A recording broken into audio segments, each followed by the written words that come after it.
Good morning and welcome to Community Focus. I'm Faith Daniels, and today we are talking about something that the average person may or may not have a lot of information about, but that's my job. That's the important part of us bringing you Community Focus because it's community and it's focused on the things that are important to the community. I have some amazing guests this morning, and let's just get right in. Dr. Anthony Whitmore is with us and Karl Keith, Montgomery County Auditor.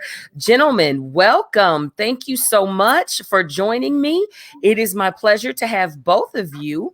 And let's just jump right in. Now, we're going to start with you, Dr. Whitmore, and let's give just the bird's eye view of what the community is facing right now. We are not post-pandemic, but regular business at hand still has to continue. And if you're a homeowner, this definitely is your wheelhouse and getting us the information that we need to remain educated.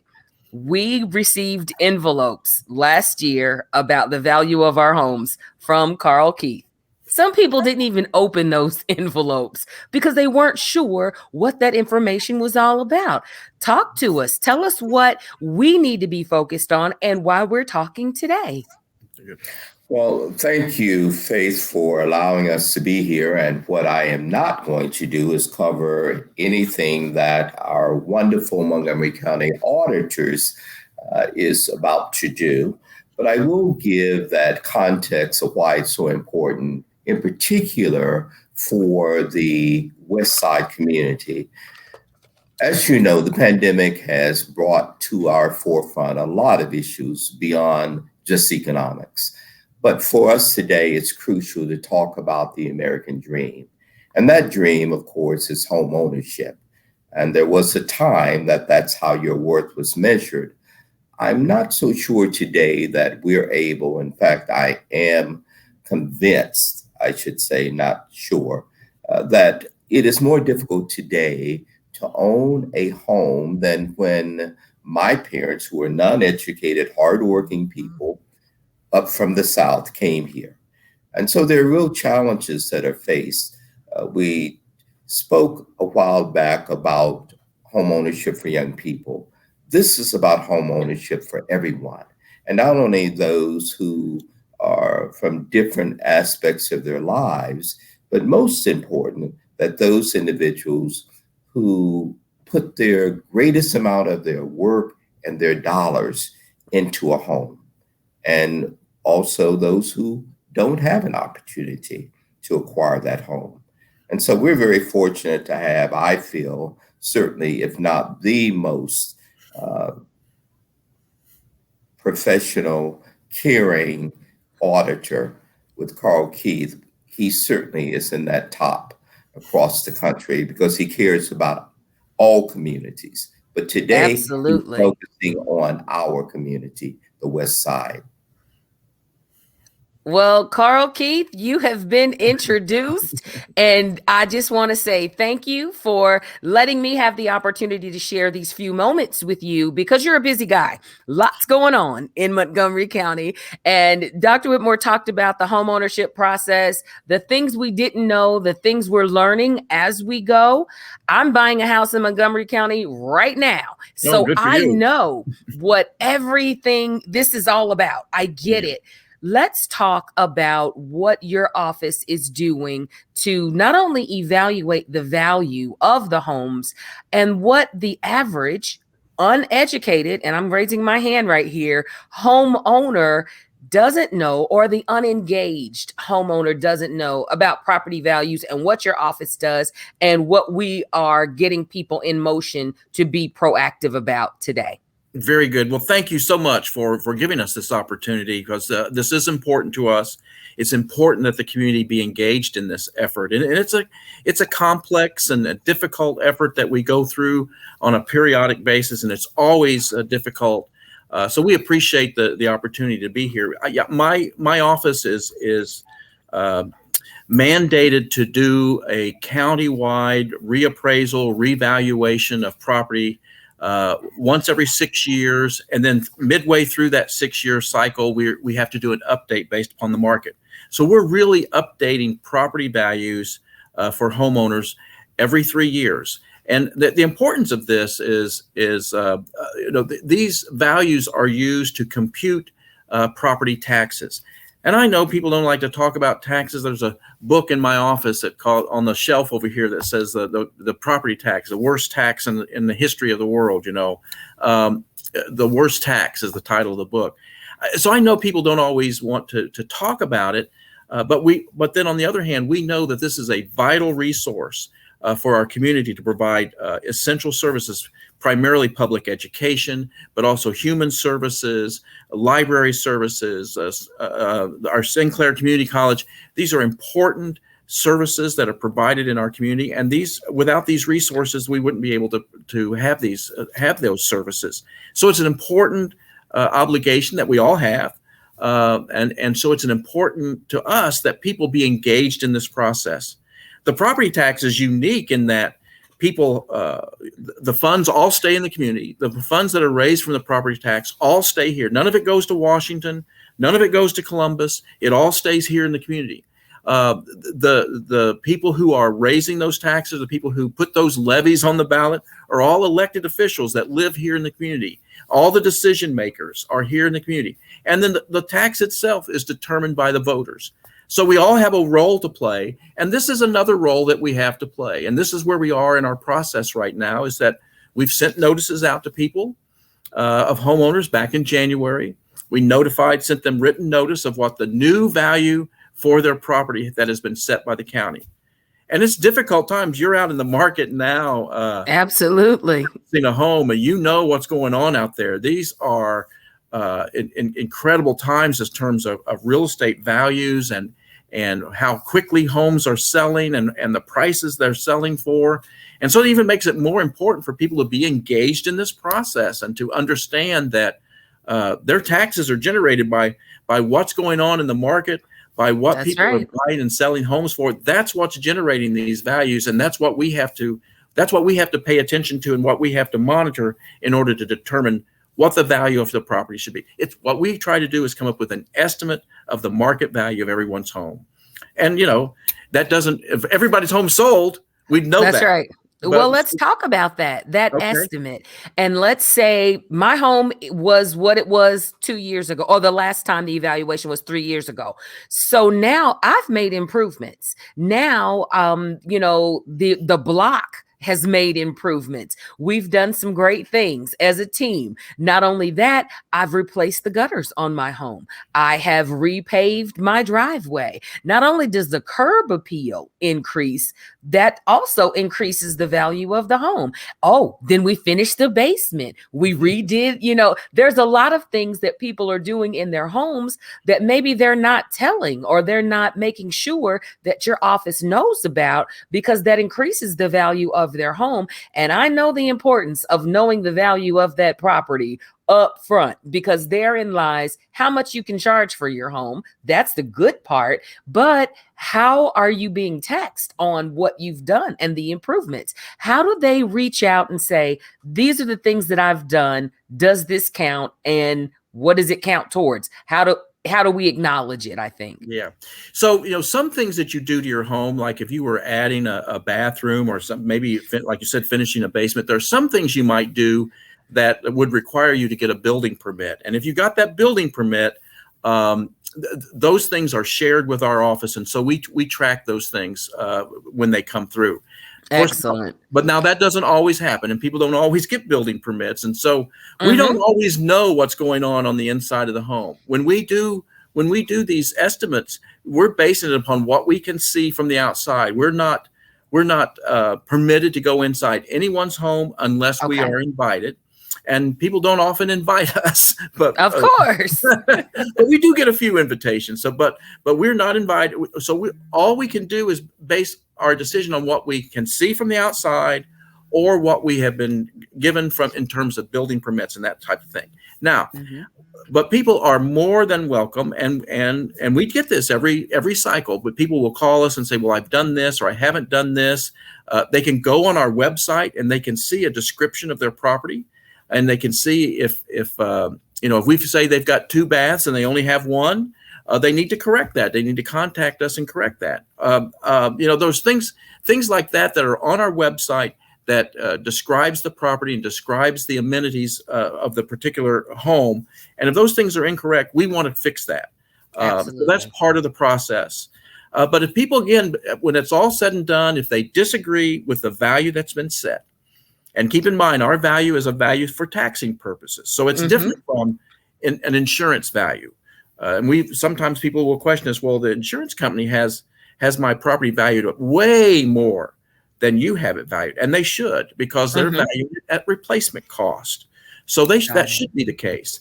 But still, if you disagree with the value we've set, whether you think it's too high or you think it's too low, you are more than welcome. And we encourage people to file an appeal with our office. And that's where we are in the process right now. We are in the appeal period, and we're rapidly coming up on the deadline for filing those appeals.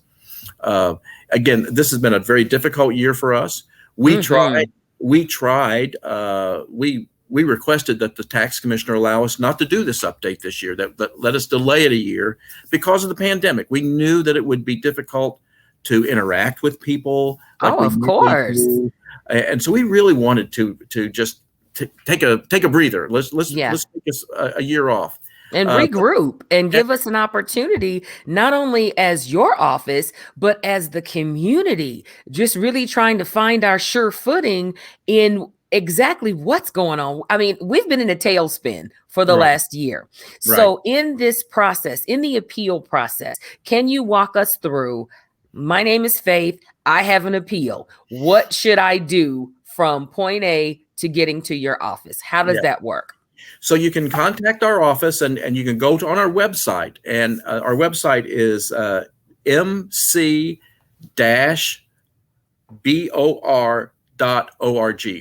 mc-bor.org. BOR standing for Board of Revision. What you're going to do is file an appeal with the county's Board of Revision. The Board of Revision consists of a representative of my office, a representative of the treasurer's office, and a representative of the Board of County Commissioners. And this board sits to hear complaints or appeals from people about their property value. And we can accept those appeals between January and March 31st of every year. And that's why I say we are rapidly approaching that March 31st deadline. So it's really important that we get this message out. But you can go on our website. There is a form on our website that you can download, that you complete to send to us. You can do it online. You can file that online. Excellent. And there's information on our website that explains how to fill out the form, what you can expect, what kind of evidence you're going to need.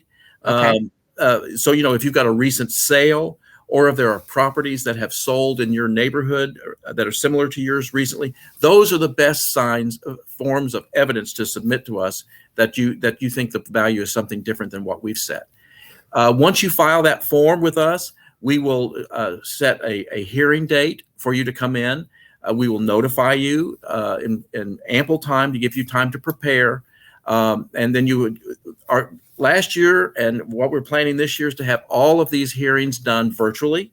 So we'll be doing it Zoom or by phone. We want to keep people safe. We want to make it convenient for people. We think this is a very convenient way of doing it.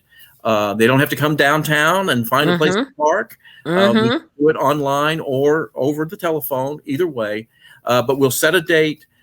These hearings are while we have rules that we have to follow, the hearings themselves are very informal. You'll meet with a 3-person board, present your evidence. They may have some questions that they want to go over with you, but about 10, 15 minutes is how long they usually will take. And then they won't make a decision that day, but they will notify you of when they do make a decision. And then if you're not happy with the decision that they made, you can still appeal from that to the Board of Tax Appeals or to Common Pleas Court. Now, we have a video on our website that you can access. Awesome. And the video it's about 5.5 minutes, and it will take you through the steps, the types of evidence you need, how to fill out the form, what you can expect the day of the hearing, how to prepare for that. And it's only about 5.5 minutes, and it can walk you through all of this. And we encourage people, again, you go on our website and see that video. And what's the web address? Again, it's mc-bor.org.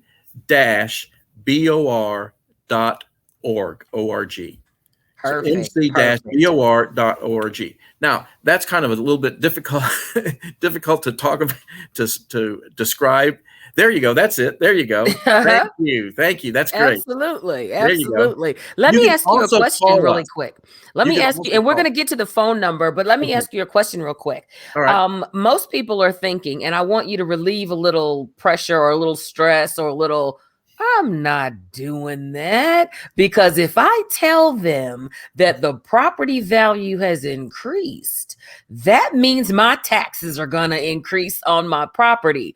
But from my position, I encourage it. And I'm just a citizen. That's why I want you to chime in as well.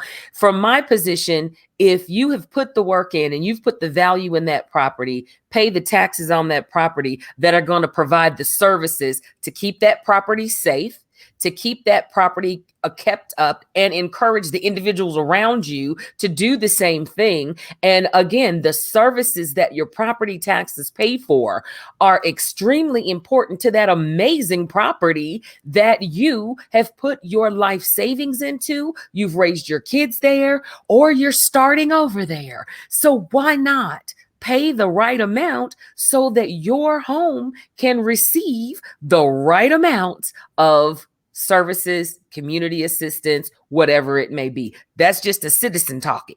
But from your position, how would you respond to that?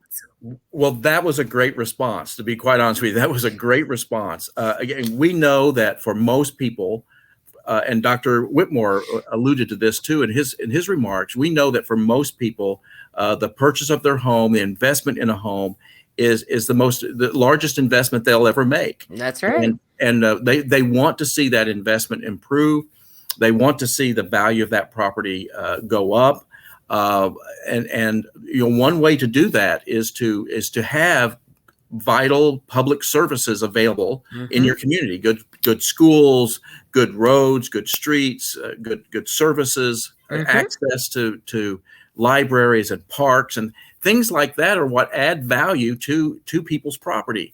And so that's why those tax dollars are important. So I don't want to kid anybody and say, well, if your value goes up, it doesn't mean it won't mean that your taxes go up. It could mean that. That's right. It could mean that. But one thing that's important to keep in mind, and we've seen this year during the reval, we increased values, all over the county by some big amounts. I mean, double digit amounts. Overall, residential values are up 15%, but there are pockets throughout the community that are up way more than that. Now we've taken values down in some areas too, but for the most part, for most properties, more than 80% of the properties in the county, they've seen increases in their value. But that doesn't necessarily mean a big tax increase. A 10% or a 15% increase in your value doesn't equate to, there's not a one-to-one to that. The taxes don't go up at the same amount. In fact, about 30% of the property owners this year, even though values went up 15% overall, about 30% of the property owners actually saw their taxes decline. And it's kind of a quirky way that property taxes work in Ohio. It just works that way. But It just works that way. does. The mathematics of it just works that way. And so, well, give us the phone number, because you started to do that earlier, but I wanted you to chime in there so that people understand we're not trying to get you to give us this new information on your property so we can hit you in the pocketbook with more taxes. That's not what this is about. It's about taking pride in your home, in the value that you have sown into your home. Because here's the next piece, and I'm seeing this firsthand right now. If the property value that the auditor site is giving you and what you're trying to charge somebody when you're trying to sell your property don't match up or not even close, we're going to have a problem. We're going to have a problem, friend. We're going to have to look at, well, why does the auditor say it's only worth this, but you're over here saying it's worth that? And if you do the work now and make sure that the auditor's office has this right information about your property, oh, you better believe it's going to pay off in the long run. Give us your phone number and how they can reach out to the office. Yeah, the phone number that they can call is 937-496-6856. 937-496-6856. Again, the website that's scrolling there in the bottom, that will get you information as well. But if you want to call us, we are more than willing to take your phone call, and we have staff available that can walk you through the process, answer any of your questions, and assist you in filing an appeal if you want to do that.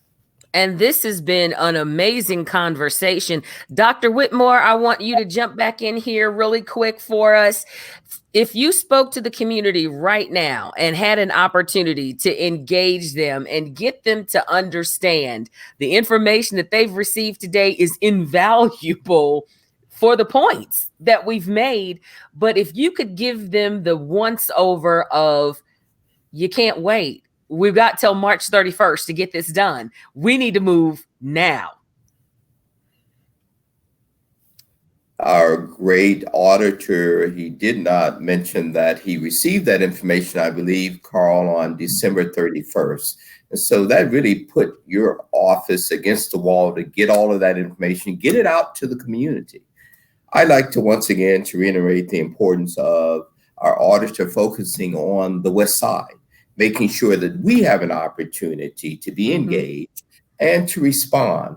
You spoke about pride in our homes.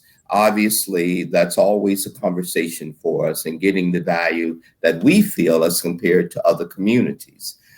It's also very important that once you have gotten that pride, you also put that same pride in our community. Our community is made up of more than just our house, but our neighbors' homes. And hearing Faith talk about the investment that she has made, and I see that going on throughout the community in the West Side. There are some beautiful homes and well-kept neighborhoods in our community. Obviously, we know there's some parts in our community that need improvement, but it will take individuals like Karl Keith to care about us, to get us engaged, and to allow us to speak our concerns and to speak up about our issues and what we need in the West Side as we continue to grow our community and make a great place for our children and grandchildren and our neighbors' children in our public schools. And that's what it's all about. It's about the community coming together to do exactly what it takes to motivate one another and just do the right thing to make our Montgomery County a great place to live. And I say our because for the last 10 years, I was not a resident of Montgomery County. I drove back and forth from Cincinnati every single day. Well, now I will have a residence in Montgomery County. Now, my commitment to the county has never wavered. It has never changed. You didn't even know I didn't live there unless I told you. But I think it is so important that we as citizens of Montgomery County really put our best foot forward in every pocket, every neighborhood, every development, and we've got to do it together. And if that means upgrading your property, which I encourage everyone to do all the time, but then reporting the proper information to the auditor's office so that it can be evaluated properly. One of the things that real estate investors look at is property values. When we're deciding where to put our money, we're looking at, well, wait a minute. Doesn't look too good over there. Why would I want to go put my money over there? Well, if we're doing the right thing, and I'm going to tell you, as a property investor, sometimes people don't actually make the physical trip to the location before they decide. They just don't. But we're looking at auditors' websites. That's what we do. And we're looking at property values. And we're looking at, hey, these are steadily increasing every year in this neighborhood. That might be a great place to put some great money. And in the church, we call it sowing into fertile ground because it's going to grow and it's going to reap the benefits of what you put into it. But if you are fertile ground, but nobody knows about it because you're afraid to tell the auditor's office the real numbers, therein lies the rub. That keeps investors from coming to your neighborhood to buy property, to live there, to buy homes there, and become a part of Montgomery County. Gentlemen, thank you so much for sharing this opportunity to get this information out to the community today. Thank you so much. Thank you so much. I appreciate the opportunity. It's our pleasure. And if you've missed any portion of this interview, you can always find it on our website at 921wrou.com. You can check it out in my blog, or you can also find it on our video page, as well as on our Facebook page at 921WROU. You've been checking out Community Focus. I'm Faith Daniels. Enjoy your day.